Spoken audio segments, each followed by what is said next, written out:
नमस्कार दोस्तों, आज मैं आपको बताता हूं कि ट्रंप उल्टी सीधी हरकतें क्यों कर रहे हैं। और इसका कारण है कि अमेरिका के ऊपर दुनिया का सबसे ज़्यादा कर्ज हो चुका है। हालत ये हो चुकी है कि $1 ट्रिलियन तो सिर्फ ब्याज चुकाने में चला जाता है। हालांकि अमेरिका की अर्थव्यवस्था बहुत बड़ी है, उसकी अर्थव्यवस्था है $29 ट्रिलियन की, उसमें से $1 ट्रिलियन सिर्फ ब्याज चुकाने में चला जाता है। और 1 ट्रिलियन की उसकी जो है रक्षा बजट भी $1 ट्रिलियन का है। भारत इसके मुकाबले कहाँ खड़ा है ये हम बात करेंगे, लेकिन ट्रंप की हरकतों की बात करते हैं।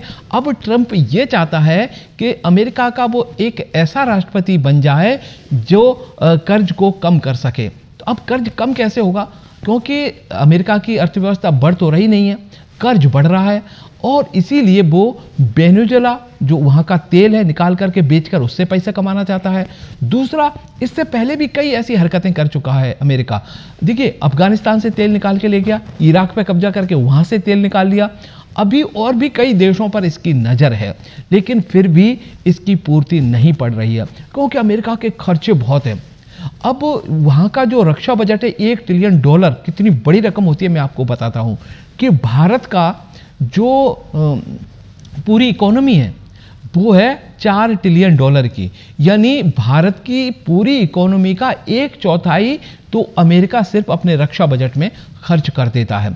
अब आप ये जरूर सोच रहे होंगे कि ऐसा सुनने में आया कि भारत ने भी बहुत बड़ा कर्ज ले रखा है। तो मैं आपको बता दूं कि जो दुनिया के विकसित देश हैं या बहुत बड़े जो ये सोचते हैं कि महाशक्ति हैं, उनके ऊपर इंडिया से बहुत ज़्यादा कर्ज है। अब टोटल जो कर्ज है IMF का, यानी यूँ मान लो कि जो टोटल जो कर्ज का 36% तो सिर्फ अमेरिका के पास है, यानी आधे से थोड़ा सा कम कर्जा तो उसने ले रखा है। और 16% टोटल जो IMF की इकोनॉमी उसका 16% चाइना के पास है।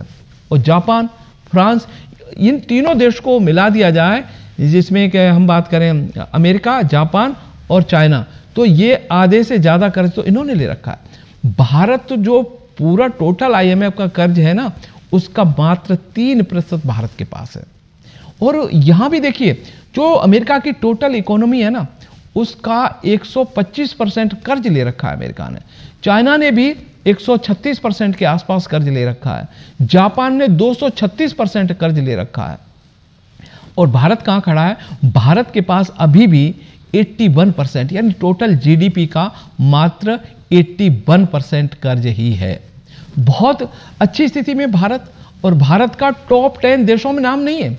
सबसे ऊपर है जापान, जापान के बाद, और अमेरिका 8वें नंबर पे, फ्रांस 10वें नंबर पे, जिसमें चीन वगैरह बड़े बड़े देश इसके अंदर शामिल है, जर्मनी भी शामिल है। तो जो विकसित देश खुद को कहते हैं, उन्होंने IMF से बहुत बड़ा कर्ज ले रखा है, और उस कर्ज से ही इनकी इकोनॉमी मूव कर रही है, यानी घूम रही है। यूँ कहें कि पैसे का लेन देन हो रहा है, तो ये लग रहा है कि अमीर है। अब हम बात करें कि जहाँ टोटल जो इनका जो IMF कर्ज देता है, उसका मात्र 3% भारत के पास कर्ज है। और आपने भारत में भी लोग कहते हैं कि मोदी जी ने 2 लाख करोड़ कर्ज ले लिया, बहुत ज़्यादा कर्ज दे दिया। तो देखिए, IMF इतना बेवकूफ़ नहीं है, कर्ज भी उन देशों को ही दिया जाता है जो चुकाने की स्थिति में हों। अब जो चुकाने की स्थिति में नहीं, उससे उस ज़्यादा कर्ज कैसे दिया जाएगा? तो जापान एक विकसित और बहुत अच्छी अर्थव्यवस्था वाला देश था, इसलिए जापान को बहुत सारा कर्जा दे दिया गया, क्योंकि वो डूबने वाला नहीं है।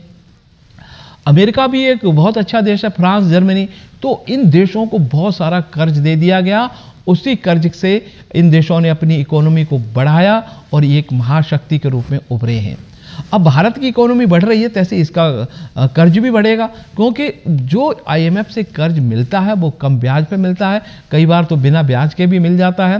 तो इससे ही जो हम विकसित देश बनेंगे, तो कहीं ना कहीं हमको कर्ज की मात्रा भी बढ़ानी पड़ेगी। अब मैं बात करता हूँ कि जो कर्ज IMF देता है, वो जैसे कहें कि अभी आपने देखा होगा श्रीलंका की इकोनॉमी ख़राब हो गई, बांग्लादेश डूब रहा है, पाकिस्तान तो जो कहेंगे $1 मिलियन के लिए भीख मांगता है, लेकिन उसको नहीं देते, क्योंकि वो जो IMF है वो देखता है कि देश चुकाने की स्थिति में है कि नहीं। लेकिन वहाँ की स्थिति अभी ऐसी है कि तो उसको कर्जा नहीं दिया जा सकता, उसकी इकोनॉमी खराब है। भारत चाहे तो अभी और भी कर्ज ले सकता है, लेकिन भारत ये देख रहा है कि हमको कितने कर्ज की जरूरत है, और मान लो पैसा ले आते हैं तो उसको कहाँ लगाएंगे।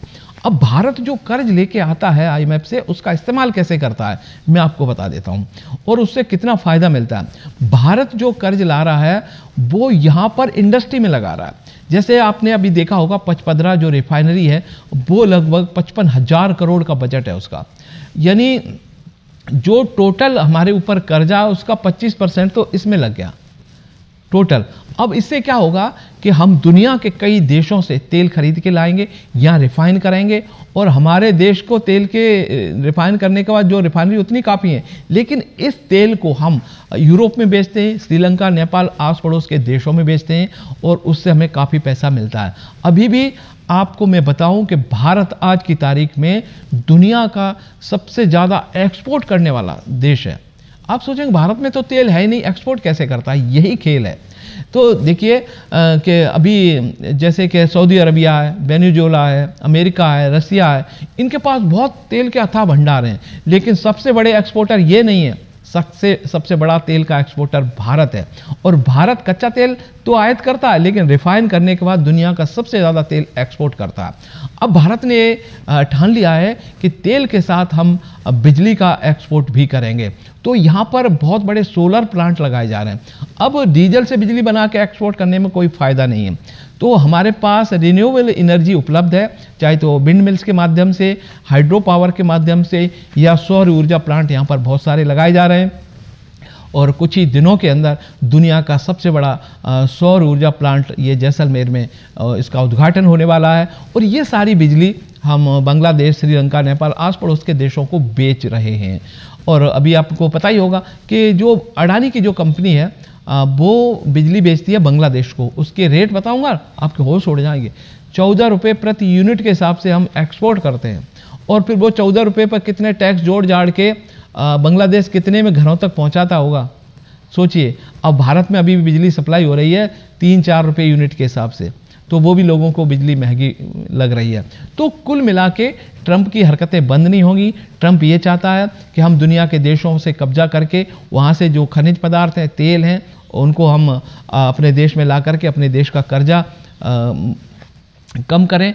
और जो जैसे टैरिफ की बात करता है, तो जैसे कि भारत से माल जाता है ना अमेरिका, तो ट्रंप चाहता है कि उनके इंपोर्ट को कम किया जा सके, हमारा एक्सपोर्ट बढ़ सके, लेकिन ऐसा संभव नहीं है। कुछ चीज़ें तो ऐसी हैं कि जो सिर्फ भारत में ही उपलब्ध हैं।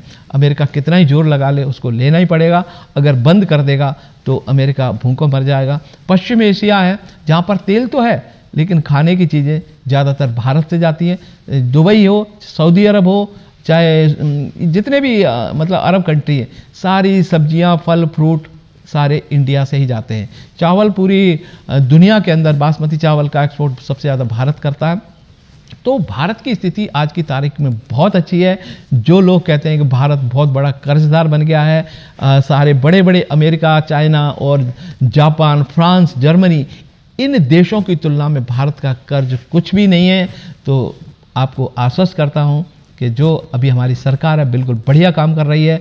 यहाँ पर बहुत बड़े बड़े हाईवे बन रहे हैं, और हाईवे जो बनाए जा रहे हैं वो सीधे बंदरगाह से कनेक्ट किए जा रहे हैं, क्योंकि जो हमारे देश से एक्सपोर्ट होता था उसकी जो लॉजिस्टिक लागत है, जैसे दिल्ली की कोई कंपनी है, कोई माल बना रही है, उसको एक्सपोर्ट करना है, तो दिल्ली से बंदरगाह तक ले जाने का खर्चा बहुत ज़्यादा पड़ता था। इसी कारण हमारा एक्सपोर्ट प्रभावित होता था। तो अभी हमारे इतने बड़े बड़े हाईवे बन गए और रेल कॉरिडोर बन गए, तो उसके माध्यम से वो लागत कम हो रही है। जो वर्ल्ड स्टैंडर्ड है, यानी लॉजिस्टिक लागत बंदरगाह तक लाने के लिए वो कम से कम 7.5-8% आ जाएगी ना, तब हम दुनिया के देशों से फाइट कर पाएंगे एक्सपोर्ट के मामले में। अभी ये हमारी लागत 15 से 14-15% के आसपास है, बहुत ज़्यादा है। तो ये लॉजिस्टिक लागत कम करके हम अपने एक्सपोर्ट को बढ़ा सकते हैं। जैसे कि अभी पहले टैरिफ की बात करते थे कि 15%, 25% टैरिफ लगा दिया। अगर 10% हम इस पे लॉजिस्टिक लागत को कम करके ले आए तो हमारा एक्सपोर्ट वैसे ही बढ़ जाएगा। तो कुल मिला के हमारे देश भारत की स्थिति बहुत अच्छी है और ट्रंप ऐसी हरकतें करता रहेगा और तब तक करता रहेगा जब तक कि अमेरिका पूरी तरह से बर्बाद ना हो जाए, क्योंकि आज की तारीख में अमेरिका दुनिया का सबसे बड़ा कर्जदार देश है।